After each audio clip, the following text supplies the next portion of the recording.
Hello and welcome to your weekly Witchfix. I'm Sarah and today we'll be looking at Circle of Three, So Mote It Be by Isobel Bird. Now this is the first book in the Circle of Three series, and I'm given to understand that that series contains 15 books. I originally read this book myself when I was about 13 and I found it weirdly in the school library, and I say weirdly because I went to a church school and this is so very obviously a witchy book that I don't really understand why it was there. I mean, it's not like we didn't have things like Harry Potter, but this just seems like a weird choice because it's not really a mainstream book in terms of its release. I've never met another person who's actually read it, and it just seems weird that that is the kind of book that they will have picked to put in the school library. Anyway, so I took the copy that they had and to my knowledge never gave it back. Which, I mean, if you're listening out there, I don't feel bad because you didn't have a proper system for logging people taking books out. And that's on you. Anyway, I later then bought under my own steam the next two books in the series, and by that point I was older, I was getting on for 16, and it kind of fell to the wayside as I started reading other things. But when I came to research Wayward, which I wrote on my undergraduate course, I had to read books that were similar in genre, and this one leapt to the forefront of my mind. So I purchased another copy, reread it, and I enjoyed it again as I had when I was a teenager myself, and then I promptly lost that copy. So this is a review of my third copy of this book. It was originally published in 2001 by the Collins imprint under HarperCollins, and it's a relatively short read at just 248 pages. I read it yesterday afternoon. Maybe it was because I've read it before, but it only took a couple of hours to kind of tear through. It's written in a very simple and easy to read way. You don't have to kind of struggle through long paragraphs of description because it's aimed at teenagers, so it's mostly dialogue and it moves through the plot quite quickly. So the plot of the book is that there is a girl called Kate, and the whole story is told through her perspective. Kate is a semi-popular basketball player in her American high school, and she is in love with a guy called Scott who doesn't know that she exists. So, you know, fairly cliche start to this one.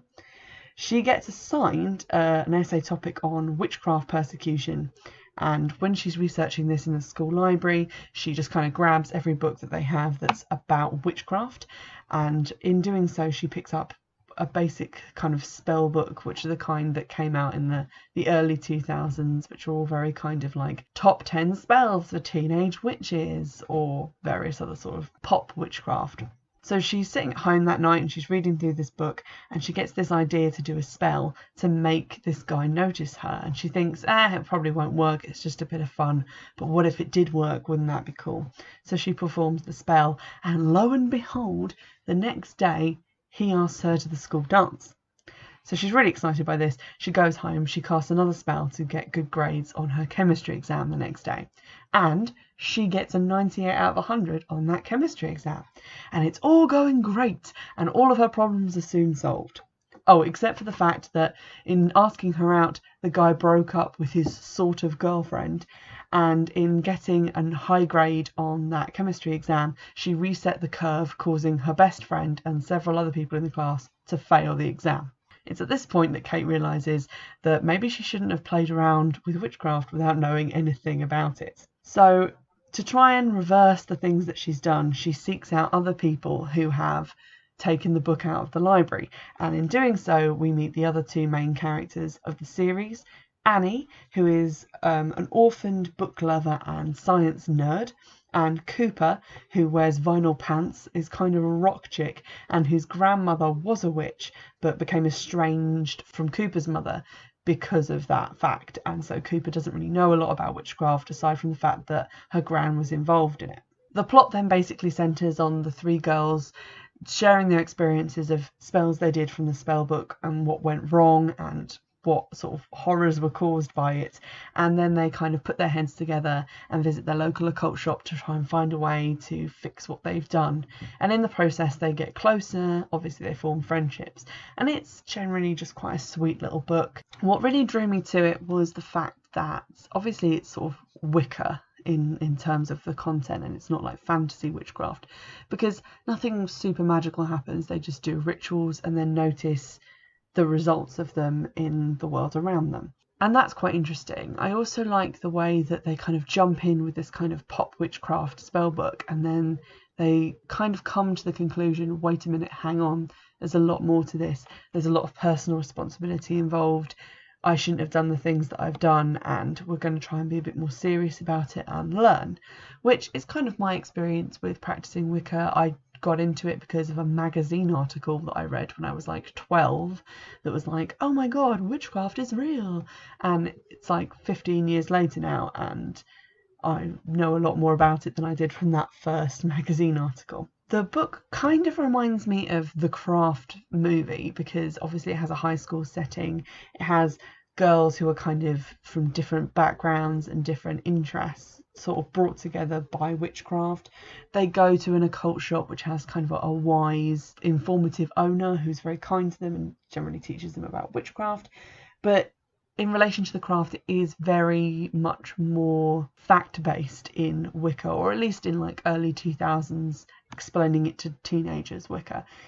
And it does, I think, do a better job of portraying witchcraft and Wicca as something that isn't kind of horror movie inspiring. It's more just something that people do who are normal people, and most of the rituals that they do in the book are done with, you know, just normal table salt, ribbons, candles, things that you would find around the house. They don't have like big ceremonial daggers and silver chalices and all that sort of nonsense. It is very kind of focused in what you would experience if you were just getting into Wicca yourself at home and you couldn't buy all of this fancy kit and you were just doing it with things that you could take from around the house. So that really got me into the book and I really enjoyed it. Having said that, obviously the book was written in 2001, so it is quite dated now. There isn't a lot of internet usage or phones. There's a bit where the characters go to buy fabric and patterns to make their Halloween costumes, which I thought was quite alarmingly quaint. And so in general, it does feel a little bit dated in terms of some of the slang that they're using, but maybe not as dated as some of the other teen witch books that I've read. I wanted to do a little bit more research into the author because, as I said, I've read this book a number of times. This is the third copy that I've owned, and I've never really looked at Isobel Bird, the author, and maybe who she was and whether she was herself a witch, and I thought that'd be interesting to find out. What I found when I googled her was that Isobel Bird is not a real person. Isobel Bird is a pen name for Michael Thomas Ford, who is a writer of lots of other books. He writes mostly gay fiction, and he's also written a book about Wicca for gay men, which I thought I'd mentioned in case there's anyone listening who would be interested in reading that, and it's called The Path of the Green Man. I haven't read it, so I can't attest to its quality or content, but if you give it a go, let me know how you got on. He also writes the Sickening Adventures series, which is sort of vintage mystery novels in the style of sort of Indiana Jones type plots, which star drag queens from RuPaul's Drag Race, which I also happen to watch in sort of a weird coincidence. So it was kind of strange to find out that by reading this book, I had sort of predated and also subsequently gone back into some of my interests with regards to drag and drag queens. So that was quite interesting. The book, as I said, was published quite a while ago. The copy that just got sent to me is actually removed stock from the Enfield Public Library. So sorry if you live in Enfield, I don't think you can take this out anymore.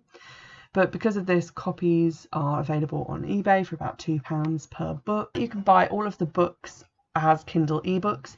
They range in price between £2 and £4 to £5. If you want to buy the paperbacks, similarly they're available on Amazon, mostly used. I don't think there are any new copies, and they are on Amazon for the standard £1 plus £2 to £3 delivery charge, so about the same as you would find on eBay. So it's really up to you where you want to buy them from. I'm going to read you now a short extract which is from a point in the book about page 100, so nearly halfway through, but it's when Kate has gone to Annie to find out what Annie got up to with the witchcraft book and to see if she can help her, and they're trying to work out a way to reverse the spells that Kate has done.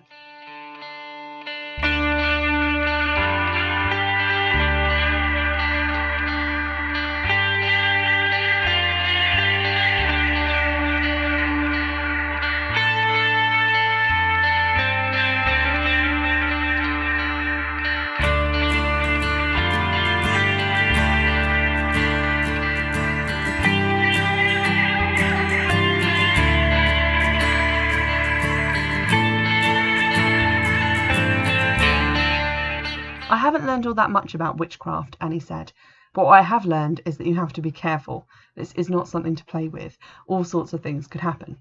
Like mice and random 97s in chemistry, said Kate. Exactly, said Annie, picking up the book.